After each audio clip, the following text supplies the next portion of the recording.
భాషలో వరము, బహుమానము, కానుకలు, ఈవులు అనేవి పర్యాయ పదాలుగా ఉన్నాయి. ఇంగ్లీష్లో దానికి గిఫ్ట్ అనేటువంటి మాట, గిఫ్ట్స్ అనేటువంటి మాట ఉంది. దేవుడు అనుగ్రహించేటువంటి బహుమానములు లేక కానుకలు లేక వరములు లేక ఈవులు అనేవి మనం ఆలోచన చేసినప్పుడు, రక్షణ ద్వారా దేవుడు అనుగ్రహించే నిత్య జీవం కూడా ఉచితంగా ఇచ్చాడు. బాప్తిసం పొందేవాళ్ళు ఎవరు కూడా డబ్బులు ఇస్తలేదు. ఇక్కడ ఎవరో డబ్బులు పుచ్చుకుంటా లేదు మీ దగ్గర. ఎందుకంటే దేవుడే మీ రక్షణ ఆయన ఉచితముగా అనుగ్రహిస్తున్నారు అనేటువంటి సంగతి మనం తెలుసుకుందాం. భక్తి గల వారికి దేవుడు అనుగ్రహించేటువంటి బహుమానాల్లో అపొస్తలుల కార్యములు 2:38 అపొస్తలుల కార్యములు 2:38 పేతురు, మీరు మారు మనసు పొంది పాప క్షమాపణ నిమిత్తం ప్రతివాడు యేసుక్రీస్తు నామములో బాప్తిసం పొందుడి, అప్పుడు మీరు పరిశుద్ధాత్మను బహుమానమును పొందుదురు. బాబు ప్రకాష్ కమియర్, లేవాలి అక్కడ.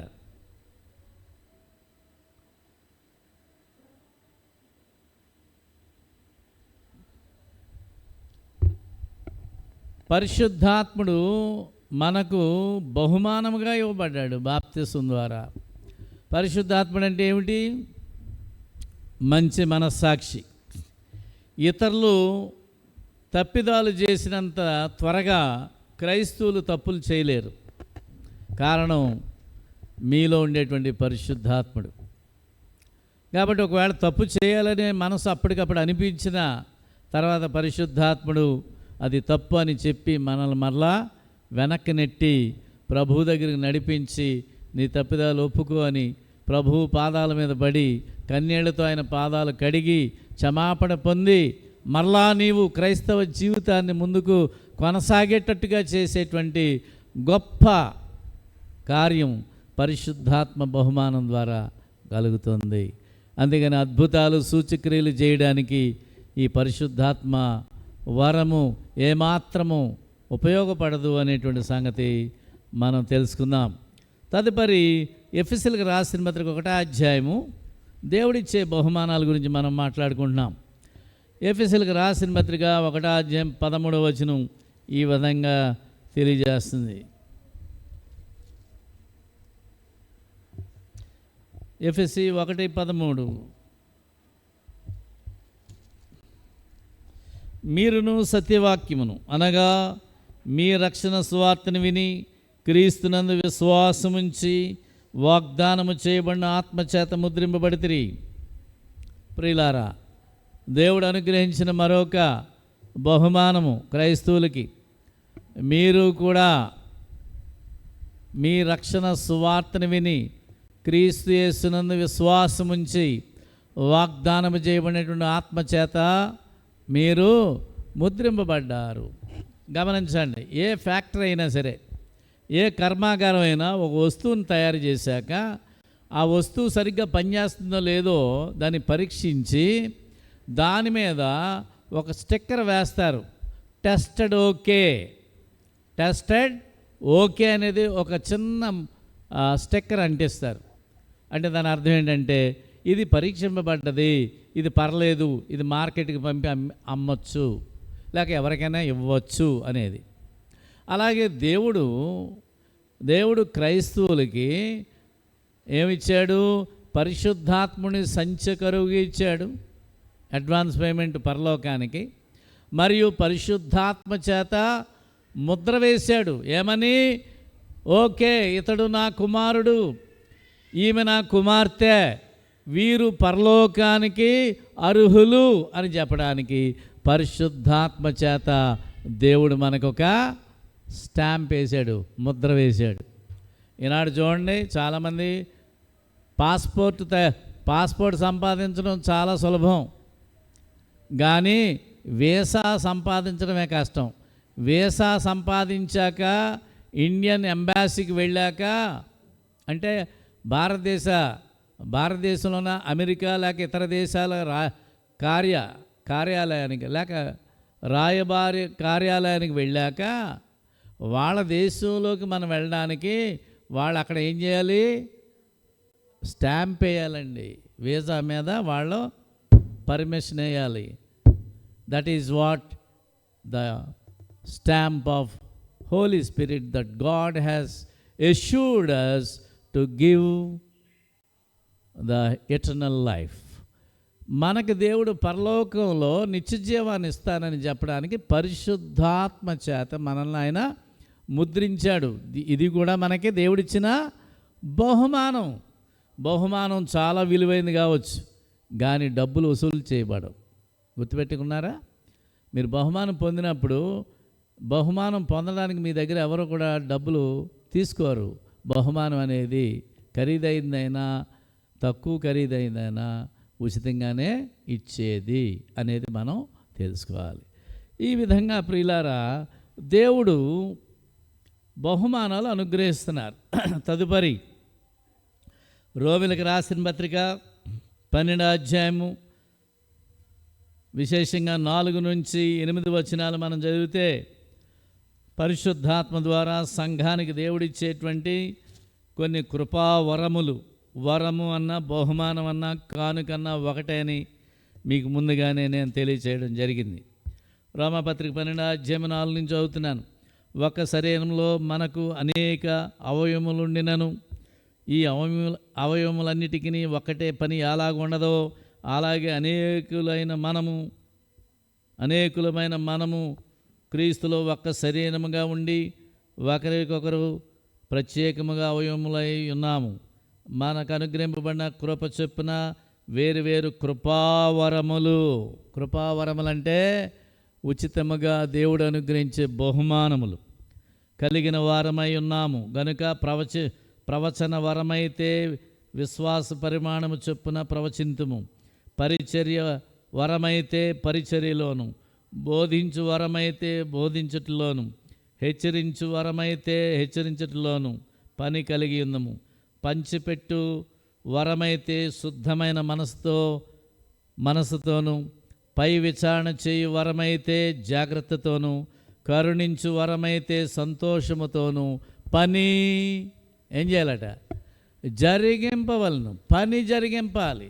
అదండి. నీకు ఎన్నైనా టాలెంట్స్ ఉండొచ్చు, నీకు ఎన్నైనా వరాలు ఉండొచ్చు, దేవుడు అనేక బహుమానాలు నీకు ఇవ్వచ్చు. అవి పనిలో పెట్టకపోతే ప్రయోజనం లేదు. అక్కడతో ఆగిపోద్ది అది. కత్తి వాడినంతసేపు పదునుగా ఉంటుంది, వాడకుండా మూలన పెట్టండి, అది తుప్పట్టేసి మొద్దు బారిపోయి ఎందుకు పనికిరాదు. మళ్ళా దానికి పదును పెట్టవలసి వస్తుంది. మరొకటి దగ్గరికి పట్టుకెళ్తే దాన్ని షార్ప్ చేయాలి, పదును పెట్టాలి. అలాగే టాలెంట్స్ విషయంలో కూడా అంతే. దేవుడు మనకిచ్చిన బహుమానాలు, కృపావరాలు సంఘ క్షేమాభివృద్ధి కొరకు వాటిని వినియోగపరచాలి. నువ్వు బాగా పాడతావా? పాడు. నువ్వు సంవత్సరానికి ఒకసారి పాడితే పని అవ్వదు, తరచూ పాడుతూ ఉండాలి. నువ్వు బాగా ప్రసంగాలు చేయగలవా? ప్రసంగాలు చెయ్యి.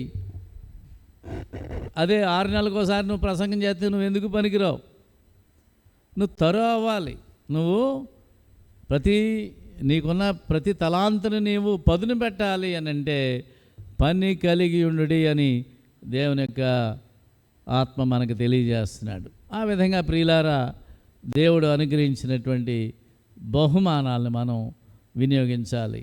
తదుపరి మొదటి యోహాను పత్రిక 1వ అధ్యాయం 7వ వచనంలో చెప్తున్నాడు, Jesus blood is a great gift for us. యేసు ప్రభు యొక్క రక్తము దేవుడు మనకిచ్చినటువంటి గొప్ప వరం. దేవుడిచ్చిన వరాల్లో అదొక గొప్ప వరం. ఆయన వెలుగులో ఉన్న ప్రకారం మనమును ఆయన వెలుగులో నడిచిన ఎడ్ల మనం అన్యోన్య సహవాసము గలవారమైందము. అప్పుడు ఆయన కుమారుడైన యేసు రక్తము ప్రతి పాపం నుండి కడిగి మనలను పవిత్రులుగా చేయును. గమనించండి, ఆ వచనంలో అన్యోన్యమైన సహవాసం, అన్యోన్య సహవాసం అన్నాడు. అన్యోన్యత అనేది భార్య భర్తల మధ్య ఉపయోగించేటువంటి పదం. ఇక్కడ క్రీస్తు ప్రభువారు వరుడు, సంఘము వధువు కనుక ఆయన వెలుగులో ఉన్న ప్రకారము మనమును ఆయన వెలుగులో నడిచినట్లయితే మనము అన్యోన్యమైన సహవాసం గలవారమై ఉంటాం. అంటే దాని అర్థం ఏంటంటే యేసు ప్రభుతో మనకున్నటువంటి బాంధవ్యాన్ని లేక సంబంధాన్ని దాన్ని మనం కొనసాగించాలండి. అప్పుడే కదా ఆయన మన పాపలను క్షమించేది.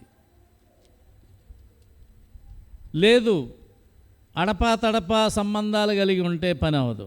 గమనిస్తే చిన్న ఉదాహరణ, భర్తతో భార్య అన్యోన్యతలో ఉంది లేక సంబంధంలో ఉంది, కలిసి ఉన్నారు.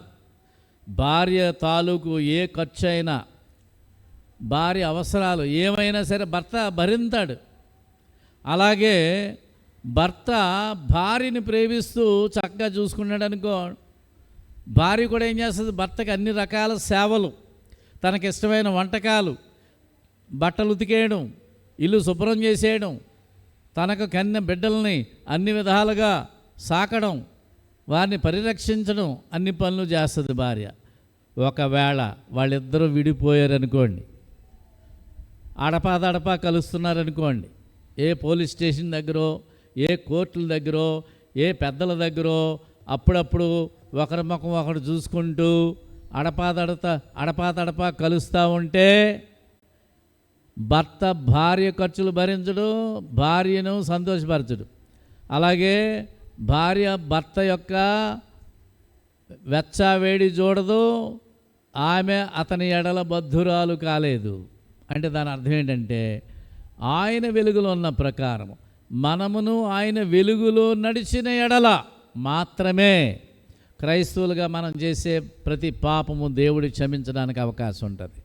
లేదు, మనం ఏదో అప్పుడప్పుడు ఏదో మరీ పట్టుకున్నట్టు కాదు, వదిలేసినట్టు కాదు అన్నట్టుగా ఒకవేళ మన క్రైస్తవ విశ్వాస జీవితాన్ని కొనసాగిస్తే అలాగే ఉంటుంది, ప్రభు కూడా అలాగే ఉంటాడు. కాబట్టి ప్రియా సహోదరి సహోదరులారా, దేవుడిచ్చినటువంటి మరొక బహుమానం ఏమిటంటే క్రైస్తవులకి మన అపరాధములు పాపములు కేవలం బాప్తిస్మ మందు మాత్రమే కాకుండా గత వారం నుండి నేటి వరకు మీరు చేసిన తెలిసి తెలియక చేసిన ప్రతి అపరాధమును దేవుడి దగ్గర మనం ఒప్పుకుంటే ఆయన రక్తమాంసములో మనం పాలిభాగస్తులు అవటం ద్వారా మన అపరాధముల పాపములు క్షమింపబడుతున్నాయనేటువంటి సంగతి మనము గుర్తించవలసిన అవసరం ఉంది. చివరిగా దేవుడిచ్చేటువంటి చివరి బహుమానం ఏమిటంటే ప్రకటన గ్రంథం 2:10 అన్నాడు, ఇదిగో మీలో కొందరిని అపవాది చెరలో వేంపబోచున్నాడు, 10 దినములు శ్రమ కలిగినను మరణము మట్టుకు అనగా మరణం వచ్చినను నమ్మకముగా ఉండుడి, అప్పుడు ఆయన మీకు జీవ కిరీటమును అనుగ్రహించును. సాతానుడు మనల్ని ముందు ట్రై చేయాలి, మనల్ని వాడు ఓడించడం, మనం వాడిని ఓడించడం, రెండిట్లో ఏదో ఒకటి జరుగుతూ ఉండాలి. సాతాను శోధనలు, శ్రమలు, ఇబ్బందులు, ఇరుకులు. నేడు క్రైస్తవుడు అని చెప్పుకోవడానికి క్రైస్తవులు బాధపడుతున్నారు, భయపడుతున్నారు, బెంగపడుతున్నారు, సిగ్గుపడుతున్నారు, వెనకాడుతున్నారు. ఇది ఇప్పుడు ప్రస్తుత ప్రపంచ పరిస్థితి. కానీ దేవుడు కూడా అలాగే అంటాడు, రేపొద్దున భవిష్యత్తులో నువ్వు చచ్చాక ఈయన నా బిడ్డ అని దేవుడు చెప్పడానికి కూడా సిగ్గుపడతాడు, ఆలోచిస్తాడు, వెనకాడతాడు. ఈ జీవితంలో ప్రభు నీవు మరణం వచ్చినా కూడా నమ్మకంగా ఉంటేనే నీకు జీవ కిరీటాన్ని అనుగ్రహిస్తానని దేవుడు ఇక్కడ వాగ్దానం చేస్తున్నాడు. Don't ever feel that you are so smarter than God. God is more and the best smarter than anyone else. నీవు దేవుని కంటే తెలివైన వాడిగా, తెలివైన దానిగా నీవు ఊహించుకోకు. అందరికంటే జ్ఞానవంతుడు, అగ్రగణ్యుడు దేవుడు అనేటువంటి సంగతి మనం ఎప్పుడు మర్చిపోకూడదు. కాబట్టి ప్రియా సహోదరి సహోదరులారా, 1 పేతురు 2:9 అన్నాడు, మీరు చీకట్లో నుండి తన ఆశ్చర్యకరమైన వెలుగులోనికి మిమ్మల్ని పిలిచిన వాని గుణాతిశయములను ప్రచురము చేయ నిమిత్తము ఏర్పరచబడిన వంశమును, రాజులైన యాజక సమూహమును, దేవుని సొత్తు అయినటువంటి ప్రజలనై ఉన్నారు అన్నాడు. దేవుడు అక్కడ క్రైస్తవుల్ని రాజులు అన్నాడు. మనము మకుటము లేని రాజులు. మనం ఏమిటండి? కిరీటము లేని రాజులు క్రైస్తవులందరూ. కానీ కిరీటం ఇవ్వబోతున్నాడు దేవుడు. దానికి ముందుగా చిన్న షరతు పెట్టాడు, మరణం మట్టుకు నీవు నమ్మకముగా ఉండము. నీకు జీవ కిరీటమును నేను ఇచ్చేదను. ఇక్కడ రాజులుగా మనం పిలువబడ్డాం. నమ్మకంగా ఉండి చనిపోతే, ప్రభువులో నమ్మకంగా ఉండి చనిపోతే మనం అక్కడ కిరీటాన్ని పొందేటువంటి రాజులుగా ఉంటాం. ఆ విధంగా ప్రియులారా, దేవుడు మనకు అనేక బహుమానాలు ఇచ్చాడు. ఓకే, ఇప్పుడు ఇన్ రిటర్న్ తిరిగి మనం ఏమివ్వగలం దేవునికి? ఎప్పుడు పుచ్చుకోవడం మాత్రమే ఉండడానికి వీల్లేదు. సామెతల గ్రంథం 30వ అధ్యాయంలో జలగకు 2 కుమార్తెలు కలరటండి. జలగకు 2 కుమార్తెలు కలరు. వాళ్ళు ఇమ్ము ఇమ్ము ఇమ్ము అంటారట. అంటే దాని అర్థం ఏంటి తెలుసా?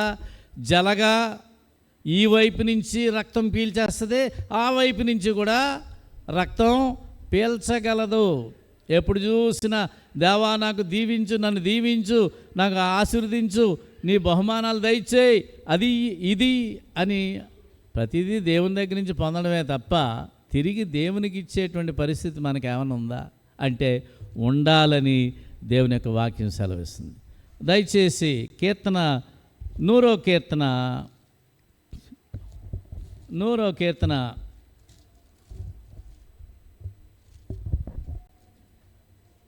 4వ వచనం చూస్తే ప్రియులారా, కీర్తనలు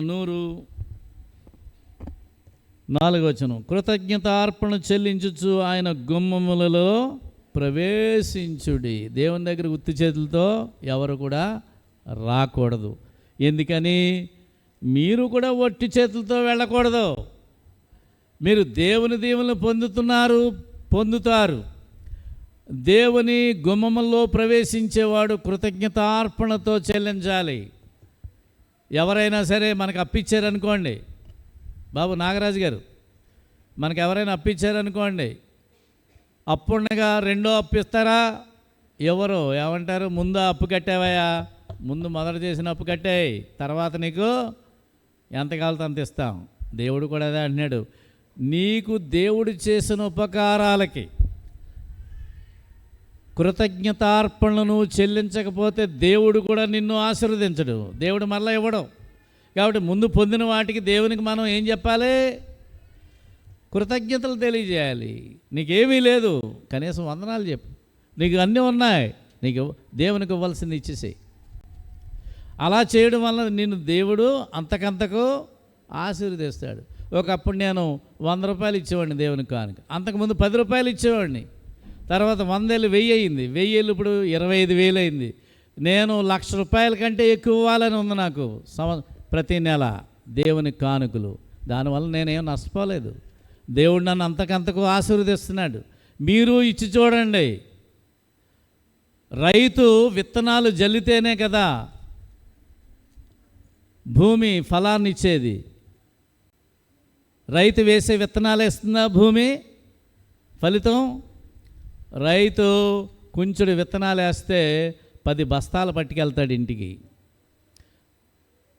భూమే అంత లాభం ఇచ్చినప్పుడు సర్వము సృజించినటువంటి దేవుడు మరింకెంతో విశేషమైన లాభాలు ఇవ్వడా? నీకు ఆ విశ్వాసం లేదా ప్రియా సహోదరి సహోదరుడా? దేవునికి ఇచ్చేటువంటి విషయంలో చాలామంది ఇంటి దగ్గర బయలుదేరినప్పుడు నేను దేవునికి 1000 రూపాయలు కానుకేయాలని అనుకుంటారు.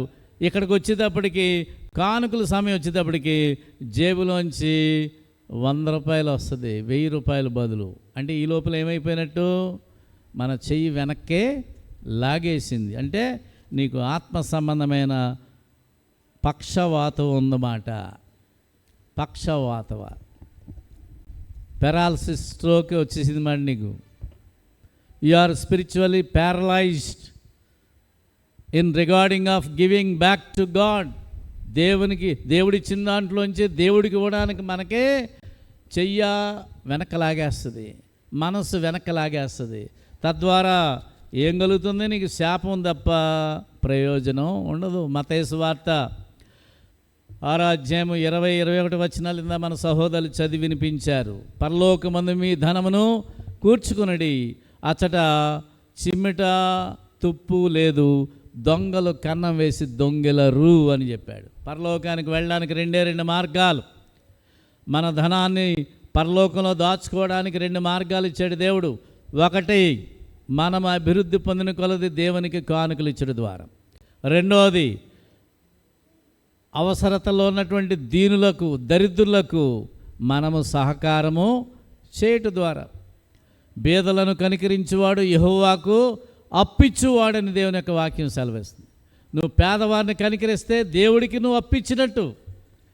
అట్టి వారికి దేవుడు ప్రత్యుపకారము చేయక మానడు అని జ్ఞాని అయినటువంటి సొలొమోను తెలియజేస్తున్నాడు.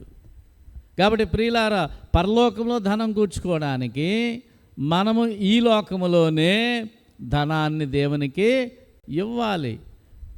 ఏడుస్తూ ఇవ్వకండి, సణుక్కుంటూ ఇవ్వద్దు, తిట్టుకుంటూ ఇవ్వద్దు, ఇవ్వకపోతే బాగోదని ఇవ్వద్దు. మీరు ఇష్టపడి దేవుని ప్రేమించి దేవుని కానుకిస్తే ఉత్సాహంగా ఇచ్చేవారిని దేవుడు ప్రేమించునని 2 కొరింథీయులకు రాసిన పత్రిక 9వ అధ్యాయం 5 నుండి 8 వచనాల్లో ఉన్న సారాంశంగా మనం తెలుసుకోవచ్చు. తదుపరి మనం చూస్తే సామెతల గ్రంథం 3వ అధ్యాయము 9-10 వచనాల్లో నీ రాబడి అంతట్లో నీ దేవునికి కానుకివ్వాలి, ప్రథమ ఫలము మరియు నీ ఆస్తిలో భాగము ఇచ్చి నీ దేవుడైన యెహోవాను ఘనపరచుడి. మన హైందవ సోదరులు మెచ్చుకునేటువంటి విషయాల్లో ఈ 2 సంగతులు మనం చూడవచ్చు.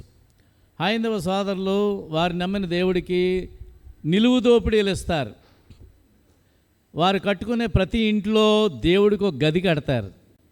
కానీ క్రైస్తవులు ఈ 2 పనులు చేయరు. కానీ బైబిల్ గ్రంథంలో దేవుని యందు నమ్మికించినటువంటి వారు ఉన్నారు. మీకు తెలుసు, లూకా సువార్త 19వ అధ్యాయము 1 నుండి క్రింద వచనాల్లో యేసు ఎలా ఉంటాడో చూడాలని పొట్టివాడైన జక్కయ్య మేడి చెట్టెక్కి ప్రభువును చూడగోరినప్పుడు ప్రభు అతని దగ్గరికి వచ్చి, జక్కయ్య నువ్వు త్వరగా దిగుము, చెట్టు దిగవయ్యా, నేడు నేను నీ ఇంట ఉండవలసి వచ్చాను అని ప్రభు చెప్పినప్పుడు వెంటనే అతడు దిగి ప్రభువుని సంతోషంగా తన ఇంట్లో చేర్చుకున్నప్పుడు అతడు అంటున్నాడు, ఒకసారి చదువుతాను, జాగ్రత్త వినండి. లూకా సువార్త 19వ అధ్యాయము. ఇతడు ఎవరో తెలుసా అండి? సొంకపు గుత్తదారుడు, అనగా ఇన్కమ్ ట్యాక్స్ ఆఫీసర్. లూకా సువార్త 19వ అధ్యాయము 1 నుంచి. ఆయన సంచరించుచు యెరికో పట్టణంలో ప్రవేశించి దాని గుండా పోవచ్చుండెను. ఇదిగో సొంకపు గుత్తదారుడును ధనవంతుడైన జక్కయ్య అను పేరు గల ఒకడు యేసు ఎవరో అని చూడగోరిని గాని పొట్టివాడైనందున జనులు గుంపుగూడి ఉండుట వలన చూడలేకపోయాను. అప్పుడు యేసు ఆ త్రోవను రానయుండెను గనుక అతడు ముందుగా పరిగెత్తి ఆయనను చూచుటకు ఒక మేడు చెట్టు ఎక్కెను. యేసు ఆ చోటికి వచ్చినప్పుడు కన్నులెత్తి చూచి, జక్కయ్య త్వరగా దిగుము, నేడు నేను నీ ఇంట ఉండవలసి వచ్చినదని అతనితో చెప్పగా అతడు త్వరగా దిగి సంతోషముతో ఆయనను చేర్చుకొనెను.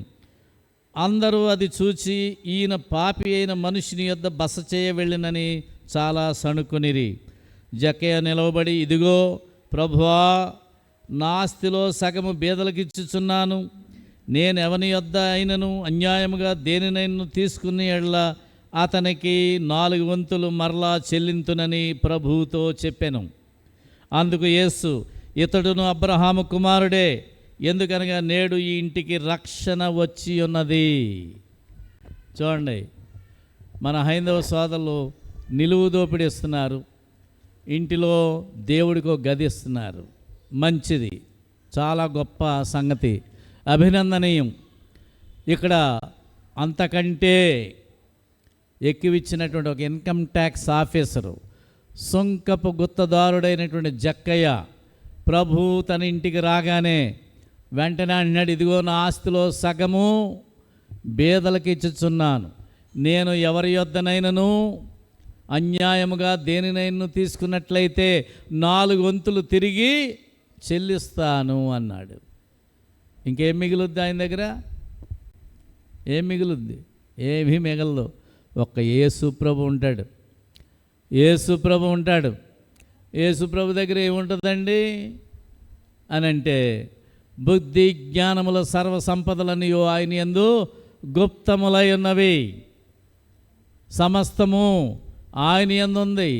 ఆయన మాట యందు తన మాట యొక్క మహత్తు చేత సమస్తమును సృజించి దాన్ని నిర్వహిస్తున్నాడు. ఆయన మాట చేత ఈ సృష్టిని చేసినటువంటి మహోన్నతుడైనటువంటి దేవుడు కదా క్రీస్తు ప్రభు.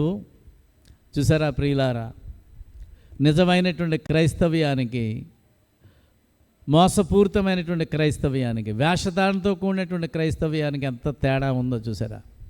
కాబట్టి ప్రియులారా, దేవునికి మనం తిరిగి ఇచ్చేటువంటి బహుమానాలు ఉన్నాయి. నీ హృదయాన్ని దేవునికి ఇవ్వాలి, నీ సమయాన్ని ఇవ్వాలి, నీ ధనాన్ని ఇవ్వాలి, నీ శక్తిని, నీ బలాన్ని, నీ అడ్రస్ ఇవ్వాలి.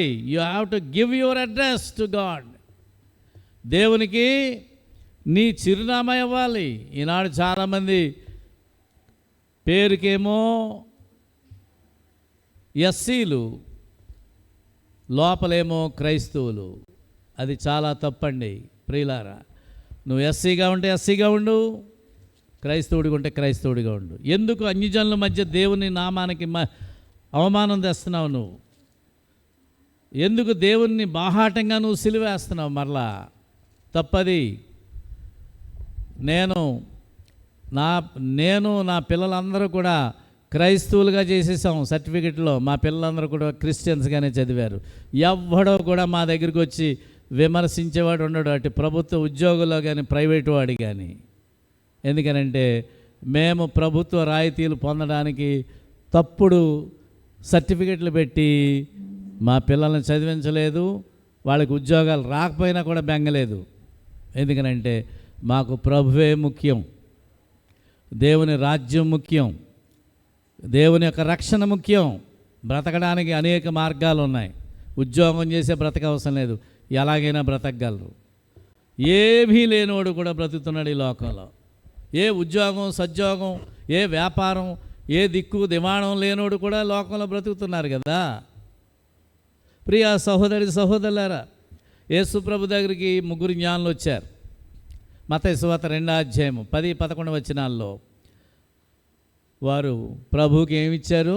బంగారము, సాంబ్రాణి, బోళాన్ని అర్పించారు. అంటే దేవుని దగ్గరకు వచ్చినప్పుడు మనము బహుమానాలు తీసుకురావాలి తప్ప వట్టి చేతులతో రాకూడదని చెప్పడానికి ఇవి మనకు చక్కని ఉదాహరణలు. ఇవి మాత్రమే కాక లూకాసు వార్త 8వ అధ్యాయము 1-3 వచనాల్లో యేసు ప్రభు వారు ఈ లోకంలో ఉన్నప్పుడు ఆయన దేవుని రాజ్య సువార్తను ప్రకటించినప్పుడు ఆయనకి అనేక మంది